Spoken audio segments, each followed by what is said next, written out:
This is the Mobile Tech Podcast, brought to you by worldpodcasts.com. Now here's your host, Tech Girl, Miriam Joie. Brought to you by Audible.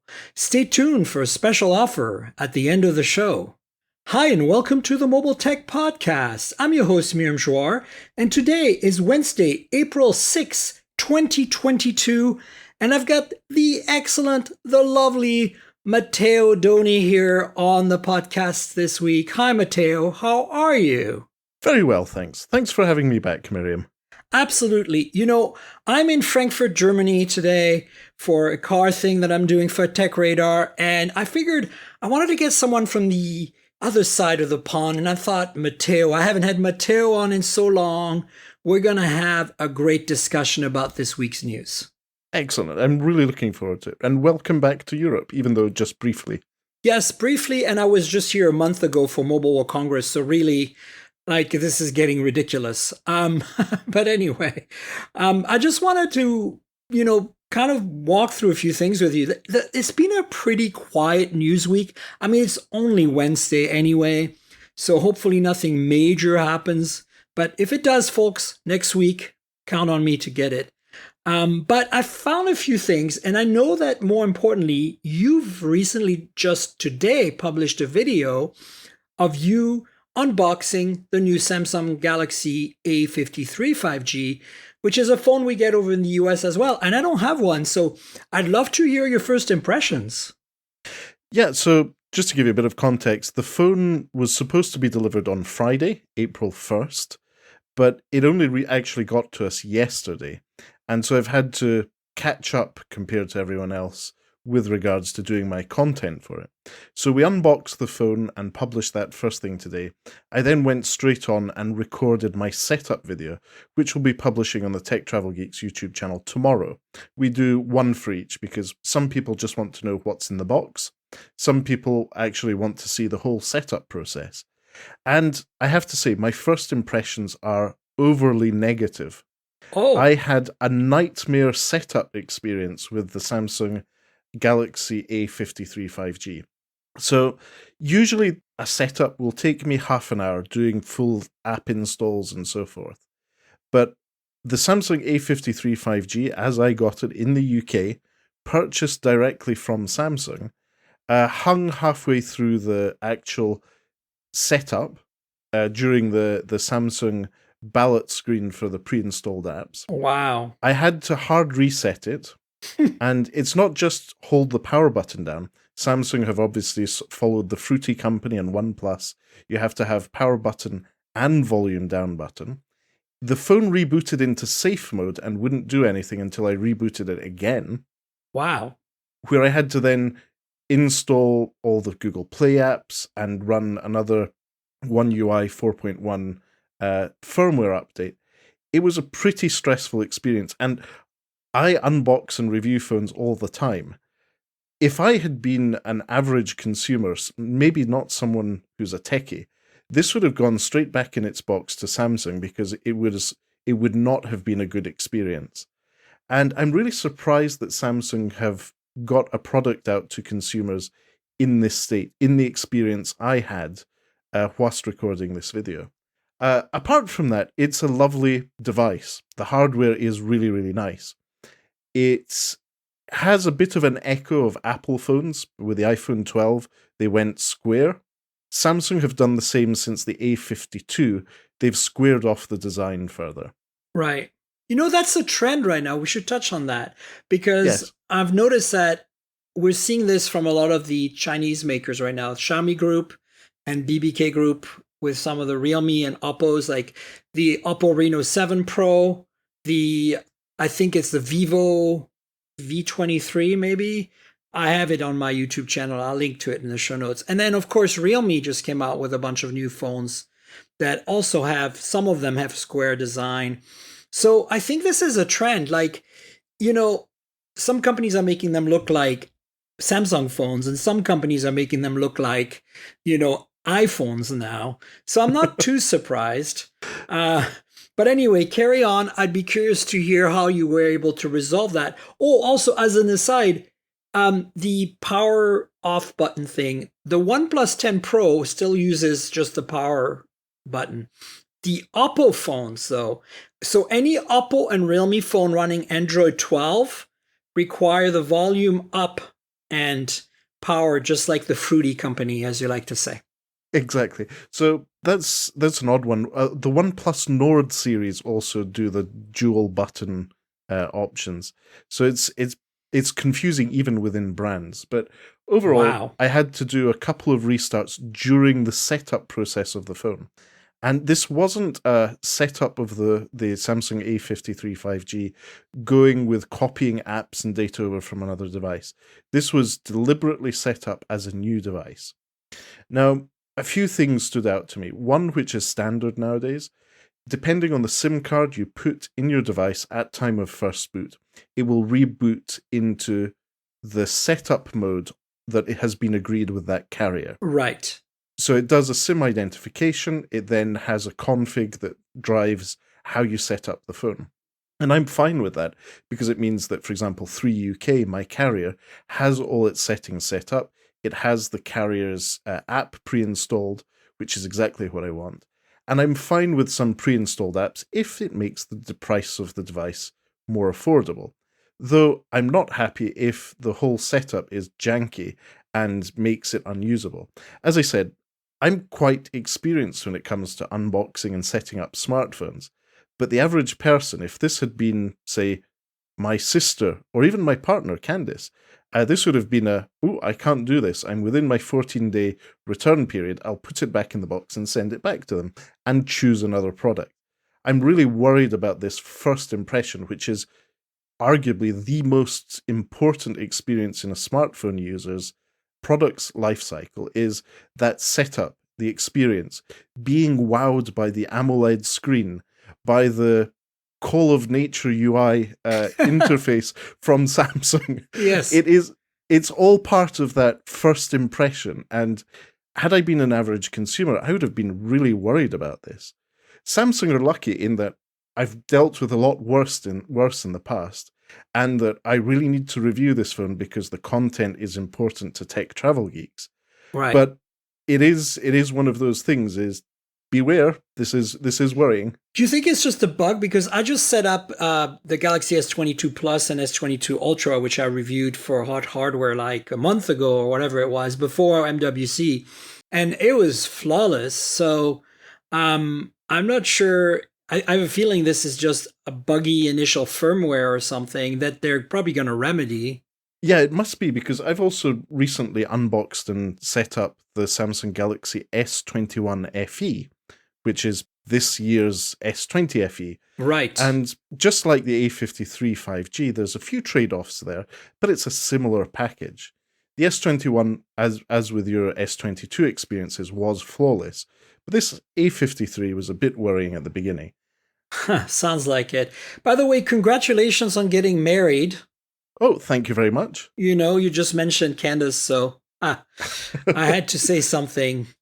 So, assuming they fix this bug, what's your impressions beyond that? Now you've now set up the phone, you've started using it. Tell us more about maybe the specs and what you found good and what you found bad so far. Sure. So, first impressions of the hardware and the lovely, lovely screen. This is a mid-range device priced at £399 sterling, around about $400 to $500 US dollars. It's not a flagship, but it's also not a Xiaomi competing mid-ranger. It's a very good phone from Samsung that is deliberately not competing on specs with the likes of Xiaomi, Realme, and other brands. And it delivers all the basics really, really well. So the screen is lovely. You get a lovely AMOLED screen from Samsung with a notch at the top. The selfie camera is pretty capable. It's a 32 megapixel sensor. And for those who like doing vlogs or recording video with their front-facing camera, it is capable of recording 4K at 30 frames per second. Which very few phones from China can do that. Exactly. Even flagships. So this is maybe down to the Exynos chipset that the Samsung A53 5G has. And But overall, the experience once the phone was set up is very smooth, very pleasant. The screen itself is 120 hertz refresh rate, so really, really good. But it's not just the refresh rate. The sampling of the touch screen is very, very good and responsive. And in my brief experience playing Call of Duty Mobile, it was flawless. It was a really good experience. Though the plastic back to the phone did get a bit warm. Yeah. I mean, you'd expect that. And yes. I'm glad to see that the Exynos is holding up for at least gaming. Battery life been okay so far? Well, I have literally had it on for 14 hours. I know. I've not you been just using got it it a lot, today, basically, right? But I got it yesterday, but it's now, with a day of light use and a setup, it's now sitting at 85%, which is pretty decent for a device like that. And overall, the ergonomics are very pleasant. I haven't put a case on it yet. Cases are my jam. I really do. Crocodile. Mocodile, yes. Mocodile, any case, I think, is a key part of the smartphone experience. Most consumers want to make sure their expensive phone that they've paid for a lot upfront or they're paying for monthly is looked after. And the ergonomics do change between not having a case and having one. But not having a case, it feels really good to hold. The soft touchback is great. And my initial findings with the main camera are very, very positive, especially in this price range. So I think Samsung have done a great thing. They've followed on from the A52 5G, which was a personal favorite of mine. Yeah, last it's a year. good phone. There is a little trade-off, though. Uh-oh. There's no headphone jack. Oh, right. They removed that this year. Yeah. So yeah. In that category of mid-range phone, I still think that headphone jack is important, whether it's for accessibility use or just basic affordability. But Samsung have made this decision, and that probably is backed up by the fact that you do get IP67 rating on the device. It's not your usual mid-range phone that doesn't actually declare anything in terms of waterproofing or dustproofing. This actually has the certification. Samsung have put their money for the certification where their mouth is, in a way of saying. Yeah. So I think that initial impressions are very, very positive. What I want to see is how Samsung handles software updates. In my experience over the last couple of years, they've been very, very good at this. Yeah, it's been much better for sure. If they can keep this up and essentially transition this product into the gap the A52s and the 52S are leaving in the market, Samsung will do very, very well again. And this is a really good product from a trusted brand, which will get pushed by carriers. So I think it's going to be the silent hit of 2022. The stealth hit. So the camera, tell us a little more. How many are there in the back? What are the specs? There's no OIS on this, is there? Not that I'm aware of. So I haven't. I doubt it. Yeah. Yeah. Let me just check. But I think the FE is kind of the last one. You go below that, you don't get it. What's the sensor size in terms of megapixels? So the main sensor on the version we have here in the UK is a 64 megapixel sensor. Okay. And it does pixel binning. So when I look at this on my PC and I look at the EXIF of the file, it's actually outputting at 16 megapixels. Makes sense. So pretty 4:1. It makes sense. It's good. So that's the main sensor, 64 megapixel. There's also a 12 megapixel ultra wide camera, which seems comparable in its color reproduction. Usually the ultra wides, just because of the nature of the lens and the sensors, tend to be a bit more muted in their coloring. Right. This, in my experience, short experience today, taking a picture of our turf lawn in the back garden, it seems to be on a par with the main sensor. It's not nice. There's not that much big of a difference. And do we talk about sticker cameras here? Oh, we might as well. Yeah. There's the usual 5 megapixel macro camera and 5 megapixel depth sensor. Wow. Which, if you're interested in spec sheets and ticking boxes, they're there. But the actual value to the average person pointing their camera and taking pictures of their cats, dogs, children, countryside, I think is minimal. Sticker cams. That's why. Yeah.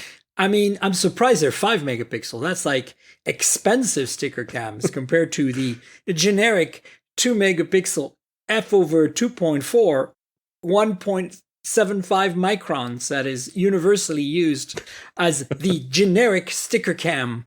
Yes. I at least we know this is Samsung. It's a reputable brand, and this camera module will actually be plugged into the phone, unlike other brands that we've seen which don't actually plug them in. Or have just a lens. Yes.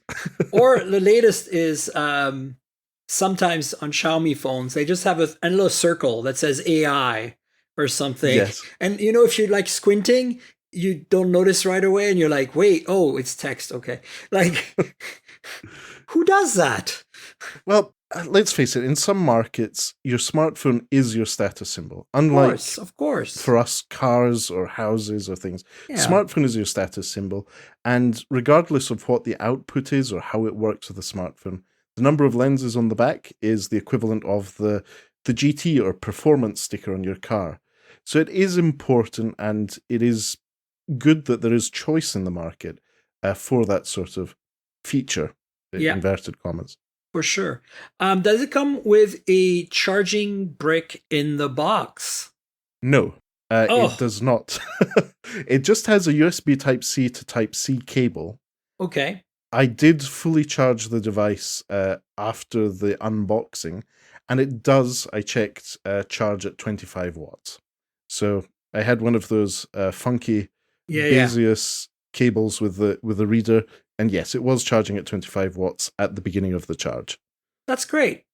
Well, you know, it's something. It's not, you know, unfortunately, like the Chinese phones that even at the mid-range now have at least 33 or 30 or whatever.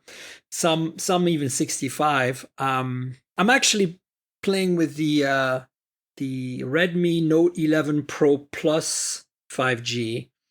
The one with the MediaTek, because there's the Pro Plus 5G in India, which is the Pro 5G everywhere else. You know, they always have that version. But this is the proper Pro Plus 5G, and that one has 120 watt charging on a $350 phone. It's crazy. Yeah, we talked about that last week because it was announced last week. So your takeaway here is, it's other than maybe the headphone jack and this initial buggy setup, you're looking at a, you know, proper worthy successor to the A52 5G then. Yes, provide for the average consumer, that's the case. But as we know, the perception of a device is also shaped by reviewers like ourselves, by YouTubers, by TikTokers, and I think the name Exynos comes with some baggage. Yeah. And yes, everyone who's a real enthusiast will buy this phone, install Genshin Impact, and run it into the ground, and then declare that Samsung is dead, that World War III should start, and the first place it should start is Korea. But that's not the case.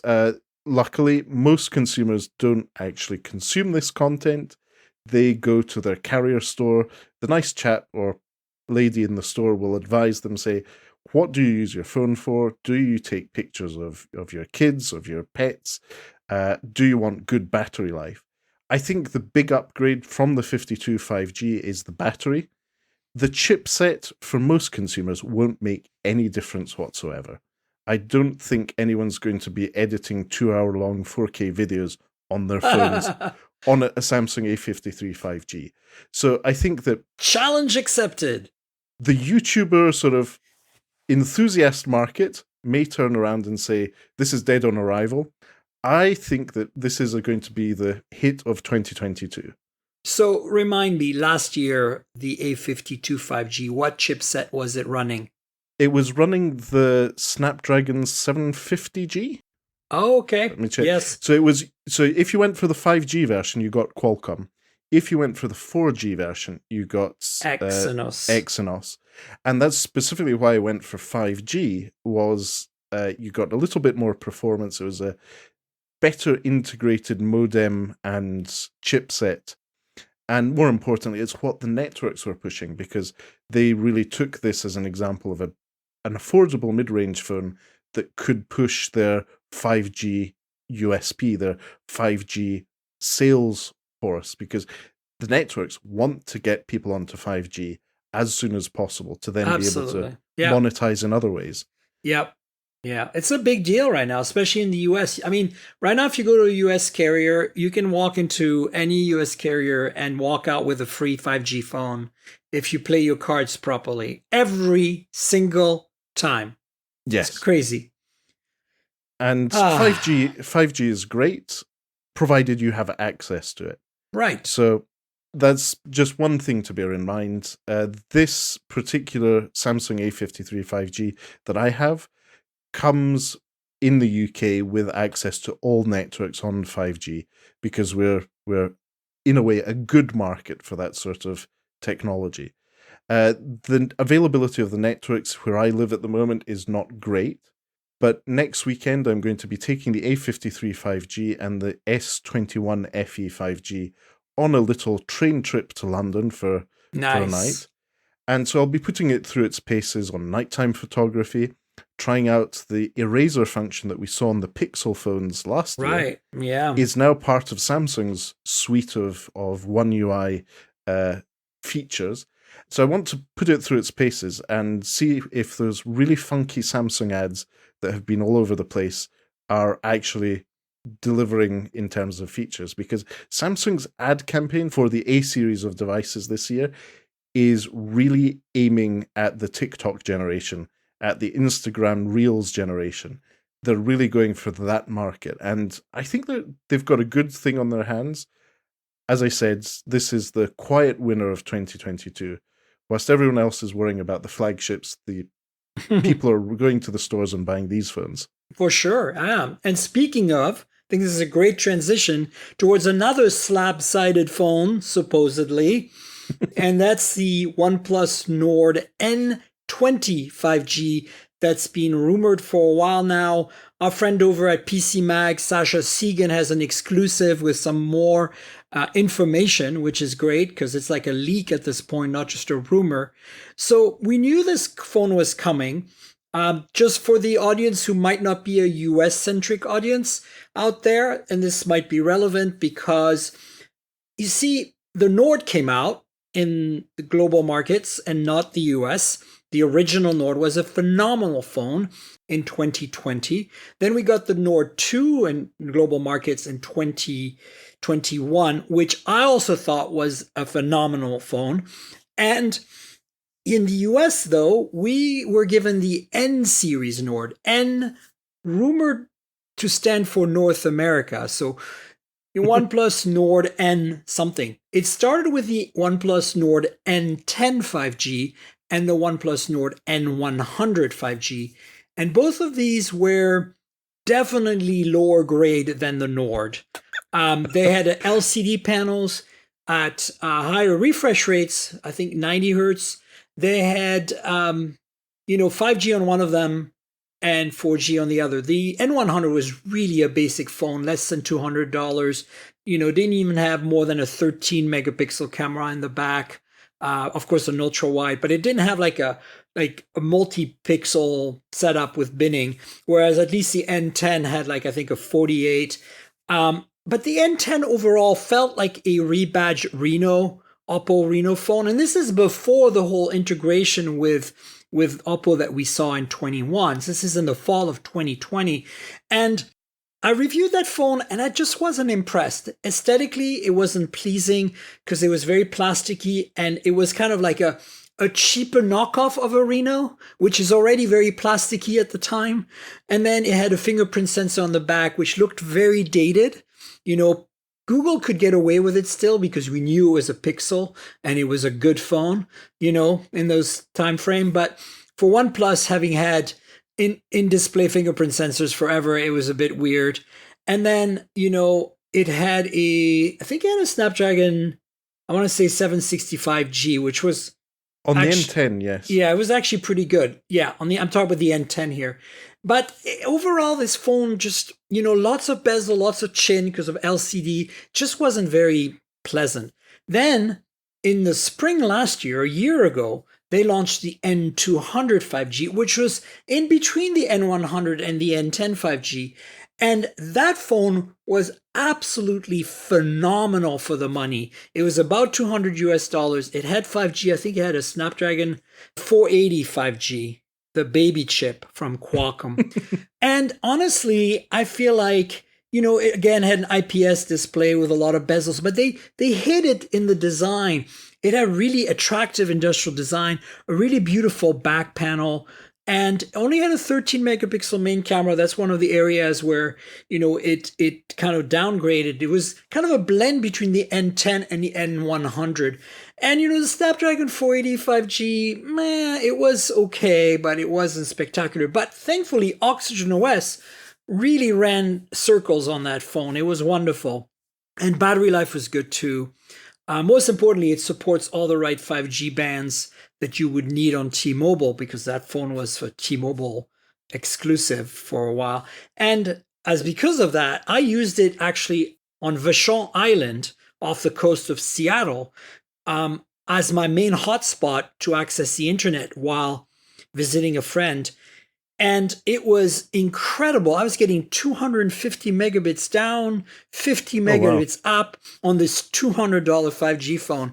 So this is an introduction to this N20 5G, which is supposed to replace the N10 5G and slot above the N200 from last year. And we now have leaks of it, and the industrial design shows a more slab-sided, more rectangular phone like we've seen from Realme and Oppo in some designs. So again, you see the Oppo influence here, of course, because now they're fully integrated. But what's more interesting is that they're going to try to maintain that affordable sub 250 price point, but maintain it with an AMOLED screen instead of an LCD. However, this is a first for OnePlus, because even the N100, the 4G phone, had a 90 hertz display LCD. This is an AMOLED at 60 hertz, which is very odd for a BBK Group phone, any BBK Group phone at this point. But it's rumored to have, a slightly improved camera system. And, obviously it's just going to be, from the leaks here, it's looking pretty hot. Like, I think they didn't try to copy too much of an Oppo design.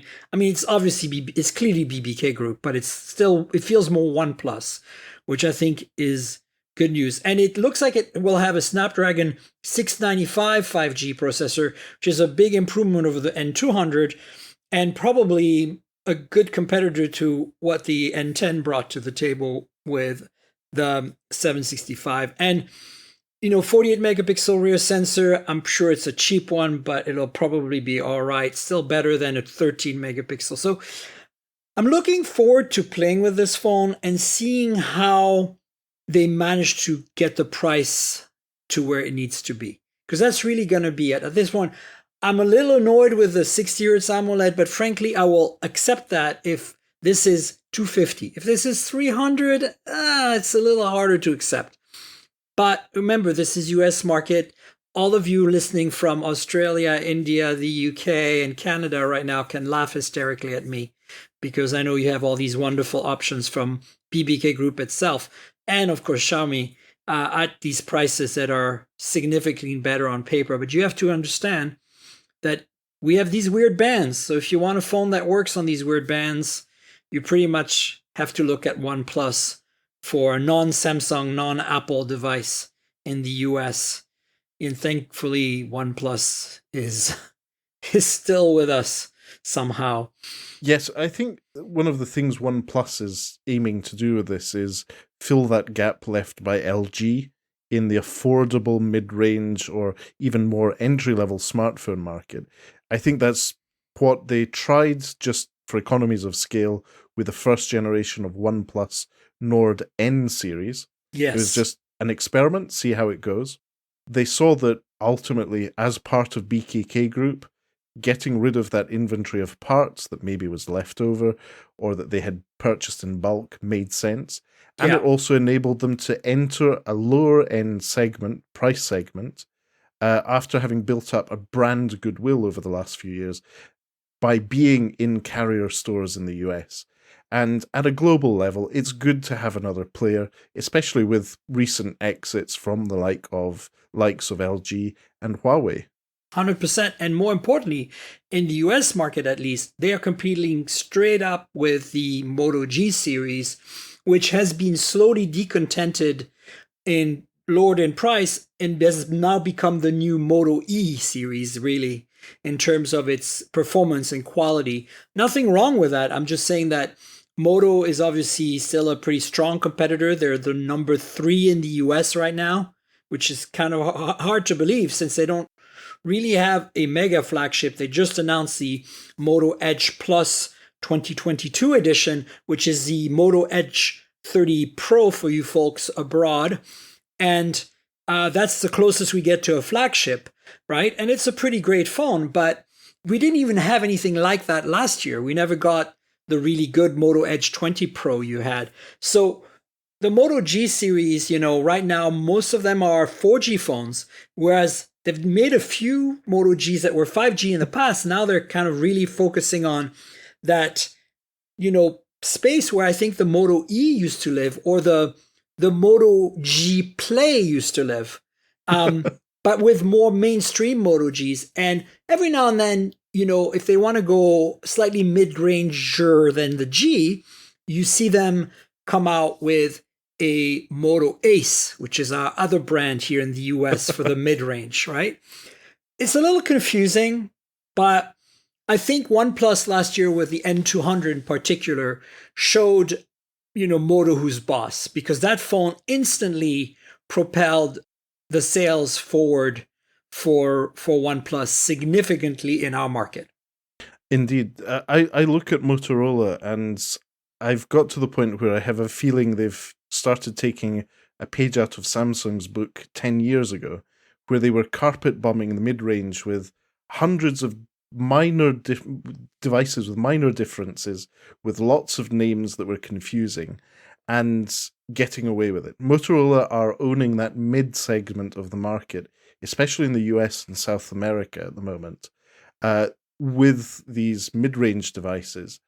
I've got confused by their branding with where previously under Google it was simple. Moto E was your entry device, Moto G was the affordable one, and you had Moto X for the slightly close to flagship but deliberately not a flagship smartphone. Exactly. The waters have been muddied. Lenovo have done a great job at eating market share where they could, and it's okay to not want to compete in the flagship space, especially on these devices where the margins are minimal. And if you have the powerful connections to the networks, you leverage them this way. OnePlus is still in the infancy of this. They want to have some hard-hitting winners and take that market share. But definitely in the US market, with less choice, there's a lot more confusion also because of the fundamentally different way some networks work compared to each other. Yeah, I think that's perfectly valid. And, that's why I'm excited about this phone that, according to this leak, is coming sometime this month. So, I haven't heard anything from OnePlus. So hopefully, I'm sure I'll get one, but I'm just hoping it's not arriving too soon because it's already been a busy month for me. And I just reviewed the OnePlus 10 Pro. I could use a little OnePlus break right now. But at the same time, I've been saying for a while now that if the N20 5G comes along, it's going to be, hopefully a much better phone than the N10 5G was. More in line with the N200 in terms of its, its kind of package. And speaking of another feature we're going to get on this, it looks like, is 65-watt Super VOOC charging, which at this price point, less than 300, 250, is for the US market unheard of, but for even many other markets, still not commonplace. So that's got me happy too. Yeah, that will be great. And again, it's if you're someone who's comfortable with OnePlus brand and your network carrier has it, if the day-to-day performance of this is on a par for all the basics with for example, the Samsung A53 5G, for a more price-sensitive customer, this may be the perfect smartphone. How can you justify spending an extra 30% on your smartphone to get the A53 5G if it's not just for the status symbol and the Samsung brand loyalty? Absolutely. And speaking of BBK Group and Halo phones, I've been talking about this for multiple weeks now, ever since I got the Oppo Find X5 Pro and last week with the OnePlus 10 Pro, is I keep looking at these two phones and loving them, particularly the Find X5 Pro, and thinking to myself, this nagging feeling I have, it's not going away. It's the nagging feeling that the S22 Ultra exists, the Galaxy phone from Samsung, the Note phone for this year, the Note 22, as JC, my guest last week, calls it on purpose. And he's right. But the point is, there is nothing right now from Xiaomi until they do a Xiaomi 12 Ultra. And they did an 11 Ultra, so hopefully they'll do a 12 Ultra.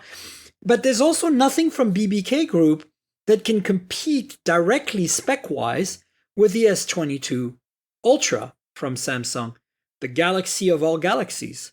And so I am looking at this new rumor of an Oppo Find X5 Pro Plus, and I would like to piggyback another rumor of a OnePlus 10 Pro Plus or a OnePlus 10 Ultra or an Oppo Find X Ultra. The bottom line is we need a slightly more expensive, which I think is a hard sell for the Find series because that's already $1,400 US. But forget that for a second. It's a Halo product, right? So I want to see BBK Group humor us either with Oppo or OnePlus by giving us a, spec-laden kitchen sink phone that just slays and destroys, even if it's expensive. Because what I want to see is all the goodness of the Find X5 Pro with a folded telephoto 5x lens instead of that crappy 2 megapixel, it's not crappy, but 2 megapixel non-OIS telephoto they have right now, which they really just use for sensor fusion. I get it. But I'm just like, it's almost a sticker cam for a flagship, So this is where we actually bemoan the lack of Huawei in the market. Had Huawei been there setting the standard from a China perspective, BKK Group would be right there behind them with the Oppo and Vivo equivalents. Having lost that Huawei first step, adventurism in the space, yeah, I think it has dulled BKK's dominance of the market. It's a two-horse race. It's BKK versus Xiaomi in China at the moment. Yes, Huawei's still there. Honor is starting to pick up again, but I think it's a sign of the fact that Huawei was crippled and was not able to get back in the game. And it will take some time to redistribute that sort of innovation, the teams that are working on that. Hardware doesn't happen overnight. It's not something that you do in 6 months. These phones, as far as I'm aware, have been worked on for 18 months. The pipeline is long, complex, and involves a supply chain. Yes. So it's one of those things which is, for the average consumer, is, oh no, I want the latest phone, this is it. But they don't realize that it's been worked on for so long to make this happen. And yeah, it's one of those things. Had Huawei still been around, everyone else would be still going faster. Yeah, I agree. But I also feel like with BBK Group, Vivo is holding the torch on the camera phone front. I mean, don't get me wrong, Oppo's doing some good stuff, OnePlus is doing some interesting stuff, Realme is, parts binning out of those and giving us some great phones for the money. I don't want to make it sound like it's a bad thing to part spin. I mean, Redmi does it, Poco does it. But Vivo's, X70 series right now, the X70 Pro Plus, is really holding the torch. I mean, this is the phone that has a folded lens, that has a dedicated portrait telephoto, that has, the gimbal, that has in-body stabilization, right? which the Oppo Find X5 Pro also has. Actually, it combines in-body with OIS on the lens, which is crazy. But the point is that, I think the problem is that Vivo is just not a brand that's as widespread, especially in the West, as, Oppo is. So that's kind of why I want to see Oppo make a Halo phone as well. And maybe OnePlus too. And, Samsung can't always hold the torch forever. I mean, it's like, Samsung with the S21 Ultra, let's face it, copied the Huawei P40 Pro Plus, right? This idea of putting two telephotos, one folded, one non-folded, both with OIS, both at those lengths, 3x and 10x. That was not Samsung doing it first. That was Huawei doing it first with the P40 Pro Plus. And boy, did they ever do it well. That phone still blows my mind today. I have the P50 Pro right now as well. And it's a great phone, other than the lack of GMS. But it's not, it's not a Pro Plus. It doesn't have that absolutely bonkers camera system. The only thing that comes close from a relative or former relative is Honor with the Magic 4 Pro. That phone is unbelievably great in terms of imaging. I mean, I haven't played with it other than MWC. I don't know what the image quality looks like, but some people have used it and taken photos, and I trust their judgment. I think it's going to be one of the imaging hits of 2022. Yes, and remind me, is there a well-known camera brand sticker on it? Is there? I can't remember right now. I think Honor did away with that. They did away with that. I think it's so we still have Leica on the Huawei phones. Leica is moving to Xiaomi imminently. They are, but they're still on the Huawei, on the P50 Pro that I have. There is Zeiss on Vivo and Zeiss on Sony, and of course Hasselblad on OnePlus and on Oppo. And I think you're right. There is. The Magic doesn't have that, though. From what we've heard from people who have played with the Honor Magic 4, it is up there and maybe above some other competitors who have those stickers. And that's what I hear too. And to be frank, when these two companies split, there's a lot of people that came, experts from each, division, imaging being one of them, that kind of came along. And I wouldn't be surprised if they took some of that color science expertise and some of that computational, sensor fusion, which still, very few companies are using other than Huawei right now. Oppo is starting to do it. The Find X5 Pro with its custom bespoke ISP is doing sensor fusion, but we're still not seeing that very commonly. Of course, Google's doing it as well, but Apple isn't. And as far as I know, OnePlus isn't either. So, I think the Magic is using sensor fusion from what I talked to some of the folks at Honor, at MWC, and it's definitely the closest thing we're going to get to a Huawei of days past, meaning with GMS, right? Yes. And as smartphone enthusiasts, it's always good to see more competition in the market, because that's what drives the innovation, as we were saying earlier. I hope Honor do make a full comeback in their own way. I hope so too. And, I think they are well on their way to doing that right now. I feel very positive of what they have to bring to the table. And they're finding their own design language and their own voice. As you said, it takes 18 months. So for a while there was a lot of similarities still, right? Yeah, it was a little alarming. In my Honor 50 review, I made a point of saying this phone feels really, really familiar. Nova 9. It was exactly the same as the P30 Pro in hand. Oh, in hand. But it's actually exactly the same phone as the Nova 9. Yes. Yeah, as in hardware-wise. Yes. But when I think to my sort of experience with smartphones, it's difficult to describe, but the whole ergonomics, feel in hand, the software, the positioning of the fingerprint scanner, that Honor 50, what took me straight back to the P30 Pro, which in its day was the best of the best. Yeah. Do you remember when we went to that event? Yes. And we both did our unboxing videos. Like we stole a room somewhere and like just shot our videos one after the other. It was like guerrilla YouTube creation. It was great. Exactly. Belated thanks to Basil. Because he lent us the tripod. Yes. Oh my God. Memories. Back in the day when you could still use your phone, your Huawei phone with GMS. Ah, I miss those days. Yeah.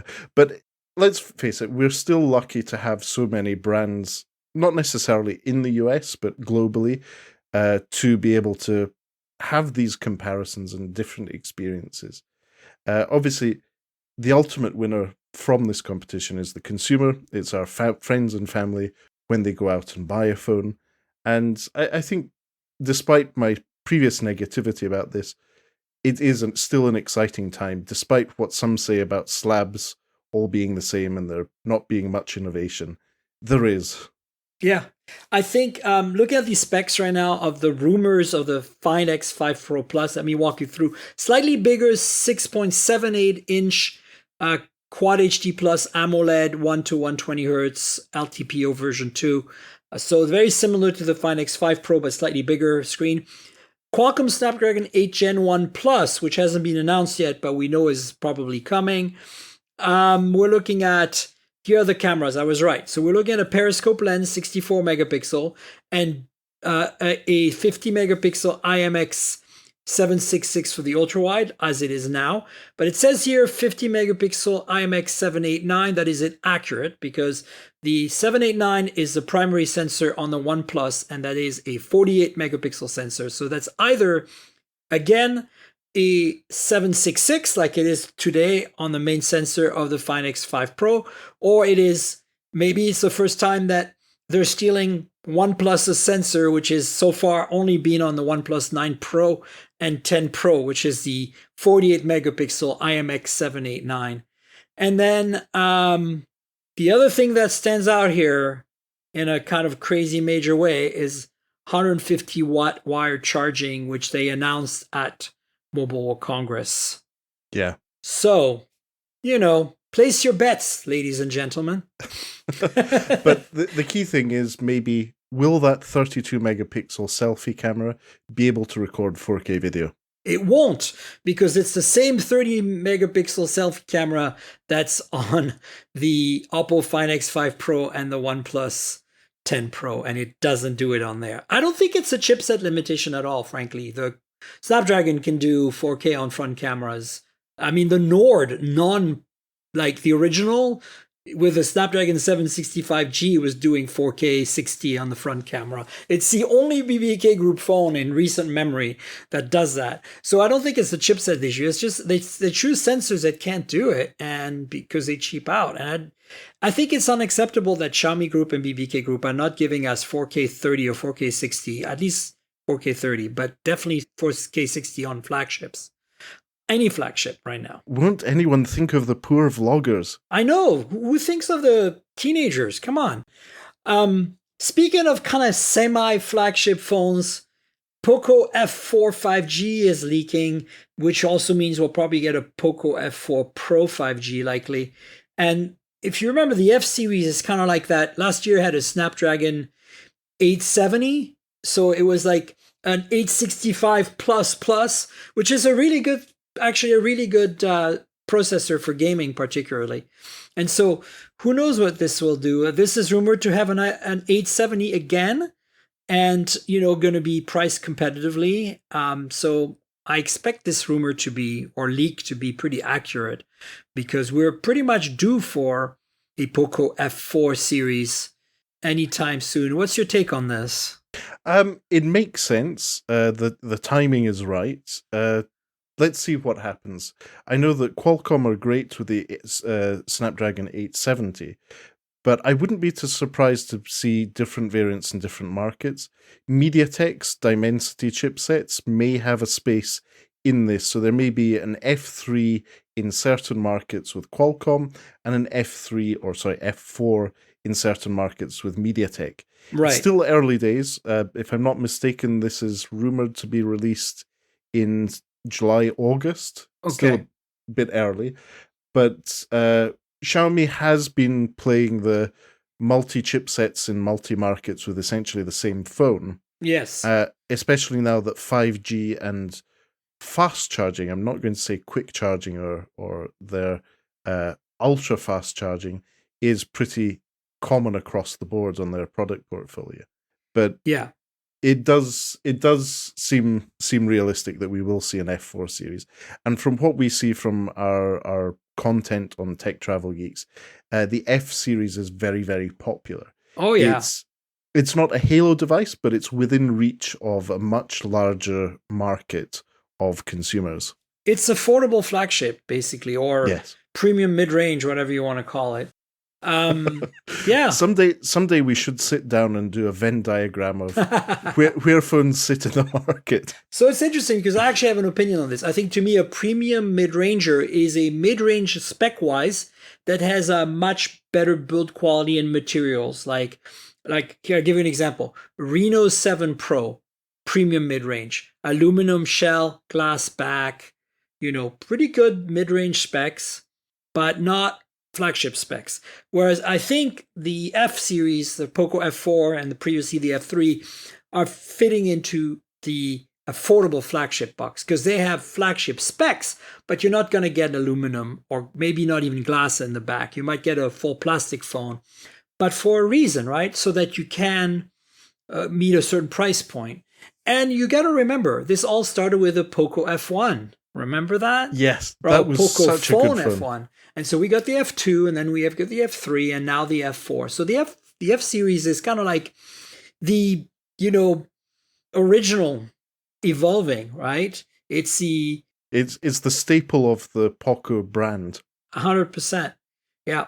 So I think this is exciting. I'm looking forward to it. The F series has always been a pretty delightful phone to review. And then ZTE or ZTE, if you're an American, but let's set Z because I'm Canadian and you're based in the other side of the pond. So Axon 40 Pro and Axon 40 series in general is being teased, basically mostly because they went through TINA, which is or TENA or whatever it's called, the Chinese, equivalent to the FCC. So Nubia released the Z40 Pro, and Nubia, is this kind of like very related to ZTE. It's kind of like Vivo is to OnePlus or Oppo. And Nubia released this Z40 Pro a while back. I think it was an MWC actually, and it's MagSafe compatible. It doesn't say MagSafe on it, but they actually put magnets in the phone and a charging coil in the same exact pattern that will match a MagSafe accessory from Apple or third party. And I'm actually surprised that across the board on Android, this hasn't happened yet because there's no patent for putting magnets and a coil in a certain order under a glass or plastic. And I don't think Apple can sue for that. As long as they don't have the word MagSafe anywhere. So I'm surprised. But anyway, the Nubia Z40 Pro came out with this feature. And it's rumored that the Axon 40 Pro is essentially just a rebadged version of that, which I would surprise me at all. So, if we know anything about the Z40 Pro from Nubia, then you know what to expect. I mean, we're looking at, essentially their flagship for the year, right? Yes, and it's good to see ZTE still around at this point. They went through some tough times, not as bad as Huawei, but they managed to pull through, mainly due to their very loyal home soil market. It's an interesting brand, but I think they're quite comfortable where they are in the Chinese market and don't want to spend too much time and effort going international just because of the costs involved and the dilution of their brand at home that could bring. ZTE have always been good in audio. They've always handled that beautifully. So when LG internationally was the brand that had digital audio converters in their phones, ZTE did as well, but no one knew about it. Right. So I haven't used a ZTE phone in a few years, but I would love to get my hands on this new one and see what they're up to. I'm presuming that going by that, they will have Qualcomm chipset again this year. Yeah, so let me read you some specs for the Nubia version of this phone, the Z40 Pro of Nubia. This is a Snapdragon 8 Gen 1. It has a AMOLED panel, but it's not LTPO. It is 144 hertz though, 6.67 inch 1080p. It has lots of RAM and storage and all the trimmings. Cameras are interesting. 64 megapixel main, f of a 1.7 with OIS, 8 megapixel telephoto. It's a 5x. It's periscope, OIS, and f over 3.4, which isn't too bad for a 5x periscope. 50 megapixel f over 2.2 ultra wide. This sounds like a flagship to me. And let's see, charging, where we have here, we have 5,000 milliamp hour, 80 watt wire charging, and 66 watt wireless charging. Oh boy, that's exciting. Yeah, it is.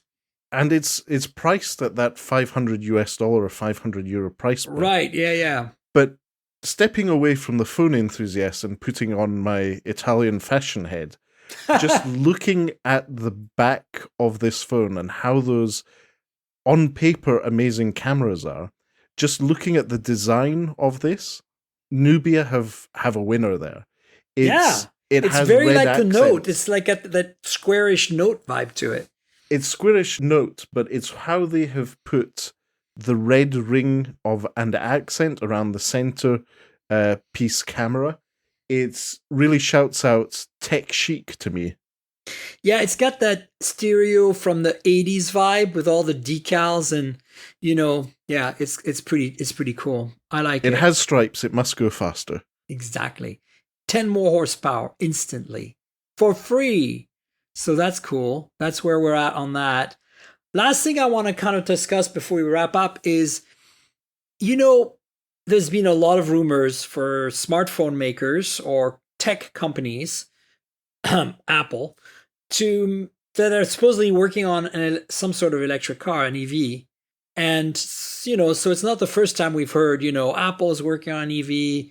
Samsung, believe it or not, has a partnership with their Korean friends Hyundai, and they make a Samsung branded car, which is a rebadge basically of a Hyundai in Korea. So, there are Samsung cars and Apple cars are supposedly in the works. And so it's exciting to me that Chinese EV maker NIO, which is a really big deal in China, they make some incredibly nice EVs that absolutely compete with Tesla, more so than any of the traditional car makers. And they are supposedly developing a or more than one smartphone. And the idea here is this is not a, let's make a smartphone for the sake of making a smartphone. This is about their ecosystem. As you know, a lot of the Chinese tech companies have their own ecosystems like Xiaomi, right? But those car makers like NIO, they have a very strong ecosystem. They have their own assistant in the car. They have their own services in the car. So they thought, hey, for those customers who are happy with our cars, why don't we extend these services that are in the car into their pockets and into their homes via a smartphone that we can ODM from someone in China that has our brand on it. Now, we don't know too much more about this. The story was written by Electric that I'm going to put in the show notes. They cover EVs. They don't know much about smartphones. But the fact that this is happening to me is super exciting and fascinating at the same time. What's your take on this? I think this is a perfect play within the Chinese market. It makes sense because all brands have enough scale, even if they just barely scratch the market share of the Chinese market, they still instantly have close to 100 million users if they get into the market. So for NIO to make a smartphone makes total sense. They may have their own custom Android distribution that they'll put on it. They'll outsource that development somewhere. But they will have their Halo product, which is the car, and all the teenagers, kids who wish they could afford a NIO car will go for the smartphone. Absolutely. kids will buy the Ferrari T-shirt because they aspire to having a Ferrari in Western markets. Neo Yeah. will do the same thing. Neo is that Halo brand, which who could do that? But taking a step back and thinking about it more in our friend Vlad Savov's circuit of economics and supply chain at Bloomberg, I look at Chinese brands and think, in the supply chain, are they smartphone brands? Are they lifestyle goods brands? Or are they just lithium-ion speculators? Do they Good just buy question. all the lithium? Somewhere, someone in a cubicle is making decisions over large quantities of lithium, how they get used, which products they can put them in, how they do this. And I think that a lot of Chinese companies might be backed by some strong interests in how batteries get used, because electric cars, smartphones, power banks, torches, laptops, the scale at which we're consuming lithium and they're being put into devices and battery production is happening, it makes sense for the likes of Neo to say, hey, we've got a few 100,000 cells left over, let's make our own smartphones, which just happen to be very power efficient and plug into our cars as well. Yeah. I think this is super fascinating. I really want to follow this story. I'm excited about it because Neo cars are really cool. So I know it's not going to be for our markets. Don't expect to see this phone here anytime, folks. But, Neo is going to start selling their cars in Europe soon. So you never know. Maybe they'll give us a slightly less skin, less Chinese-ish version of their phones as well. I mean, I'm in. More phones, better, So speaking of electric vehicles, you're obviously, you also have a beat on the electric car space. Absolutely. Obviously, you had a Tesla Model 3. Lukash followed in your steps, and he has one as well. I've just moved house. We're putting new solar panels on the roof. Nice. And I'm choosing my electric vehicle. Now, I'm a really boring driver, so I'm going for a rebranded Chinese car called an MG ZS EV. I've heard about it, yes. And it's interesting because they've taken an old world brand, Oh my God, yes. and put it on Chinese consumer electric vehicle, and they're selling very well here.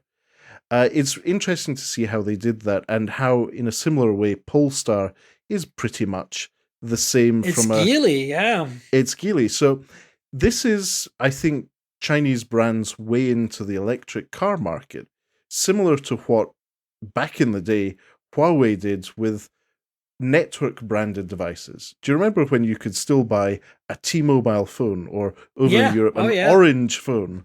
Yeah, and let's not forget, Huawei makes cars now. They do.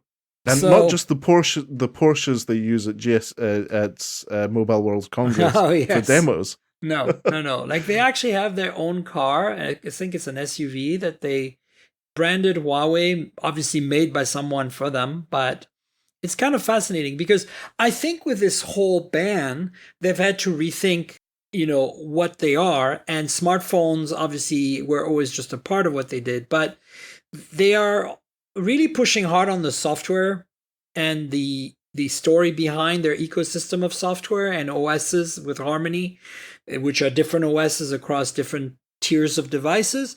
And they're certainly like doing things like, hey, we know how to make sensors for cars and operating systems for cars because we have a lot of experience with smartphones and other connected devices. Let us help you make cars. So they're offering their expertise to car manufacturers in China. And I think in exchange, it just made sense that they would get an ODM to make a car for them, and it's the Huawei car. So there you go. That's what's going on. It's crazy. It's really interesting. And let's not forget, Huawei may be banned from making phones with Google services, but they've been really pushing their ecosystem of accessories and other devices in Europe. I recently needed a new computer monitor for my Raspberry Pi and media server, and I ended up buying a relatively affordable £100 full HD Huawei monitor. Wow. Which has recently replaced one of my main ones because it was so good. Yeah. And so monitors, fitness trackers, laptops, Huawei hasn't gone away. Smartwatches. Oh, yes. Good old Huawei watch. I love this watch. It's so good. This is a GT3, folks. Well, on that note, do you want to tell folks where they can find you on the internet? Sure. So I'm on the internet. I am one of the two people at TechTravelGeeks. TechTravelGeeks is mainly a YouTube channel where we cover consumer electronics, gadgets, accessories, and pretty much anything we may think makes the travel experience better. So check out TechTravelGeeks on YouTube. If you like our content, please do subscribe, much the same as you would do to the Mobile Tech Podcast and all your other favourite YouTube content. We do also aim to start up our podcast later this year. Lukash and I, during the year of 2021, both ended up moving house or going through most of the process of moving house. Now we're set up, we have our studios set up. It's time to kickstart that. And we will have Miriam back on. Miriam was our very first guest on the Tech Travel Geeks podcast. It'll be great to have her back again. Thanks. Where can they find you on social? So I'm on Twitter at Todoleo, the same on Instagram at Todoleo. Just search for Matteo Doni or Todoleo and you'll find me there. Fantastic, folks. Please follow Matteo on Instagram and on Twitter. Subscribe to Tech Travel Geeks. And don't forget also to check out the website. And folks, you know where to find me on the internet. I'm at Tankgirl. That's TNKGRL. Everywhere, pretty much. On Twitter and Instagram. That's like Tankgirl, the comic book character, but without the vowels. And so if you want to chat with me and Matteo, hit us up on Twitter. You can tell us what you think of the show and ask us questions, whatever, comment. And of course, Instagram is where you'll find pretty pictures of phones and pretty pictures of cars and pretty pictures of cars taken with phones, because I pretty much take all my photos with phones nowadays. So yeah, find me there. The podcast is at mobiletechpodcast.com. We're on Google Podcasts, Apple Podcasts, Pocket Casts, Spotify, everywhere good podcasts can be found. There's an RSS feed there as well if you're old school. But most importantly, if your app lets you rate or review the show, please consider doing that. It helps with discovery. And just like Matteo has a YouTube channel, I have a couple as well. So youtube.com/mobiletechpodcast and youtube.com/mobiletechmore. Those are the two channels that are a complement to this show. If you want to see visuals about the devices we discussed, you should check out the YouTube channels. And basically, you know how to use YouTube. I don't have to tell you how to use YouTube. Like, subscribe, comment, click the little notification bell, tell your friends. Feel free to comment about the podcast on the comments for YouTube as well. The two channels are basically the main one, Mobile Tech Podcast, is all about the phones and immediate accessories, smartwatches, audio gear, and then the rest of it is on Mobile Tech More, and that's, kind of smart home, travel tech, car tech, stuff like that. And that channel is pretty new still. We still don't have a huge amount of content, but please subscribe to both if you can. That would be great. And finally, I want to ask you to help because, I can't do this podcast without your help. So there's a Patreon you can join. Patreon.com/Tankgirl. That's Patreon.com/TNKGRL. And there's a bunch of tiers that you can join to help out every month. One of them is really cool. It's this podcast in video format ahead of the public audio version. Like you get it a day or two before, and I don't edit it as much. So it's a little more raw, a little more real, a little more personal. So check that out. That's one tier. There's also a Discord server that I have. You can join to chat with me if you want. And there's other options. Please consider helping out on Patreon, patreon.com/TNKGRL. I would really appreciate it if you considered it. And if you do not like Patreon, I get it. There's other options. I have a PayPal link in the show notes. You can click through, buy me a coffee, buy me lunch, make a donation. Anything at this point helps, and I would appreciate it. And finally, double finally, I want to thank our sponsor, Audible. Audible.com is where it's at for audiobooks. If you love books as much as I do, you owe yourself to be an Audible subscriber. And we have a deal for you. 30-day free trial. You get to keep a book at the end, whether you stay or go, but I think you'll stay. It's audibletrial.com/mobiletech. That's audibletrial.com/mobiletech. And here's why I think you'll stay. I am in front of a computer a big chunk of my day. My eyes are tired at the end of the day. I'm not really up for reading a book, even on a Kindle or something. I'd love to, because I love books, but there's something wonderful about being able to lean back in a chair with headphones on and listening to somebody read you a book, or a short story, or a podcast. They have a whole bunch of content there. Some of the books I read by the authors have an incredible selection. Pretty much any book you can think of exists at Audible. So look, if you want to support the channel in another way, and at the same time support Audible, this is the way to do it. audibletrial.com/mobiletech. So consider that as well. I really like Audible. I really like books. And you'll find a bunch of really fun stuff there. So thanks to Audible for being our longtime sponsor. And Matteo, thanks again for being my guest on the show. I appreciate it. Well, thanks again for having me back on the show. It's always a pleasure to chat with you. I agreed 100%. Folks, I'll have Matteo on at some point in the future, obviously, again. And I'll have a podcast next week. So stay tuned for that. And until then, cheers, everybody. This has been the Mobile Tech Podcast with Tank Girl, proudly presented by worldpodcasts.com. You can visit us online at mobiletechpodcast.com.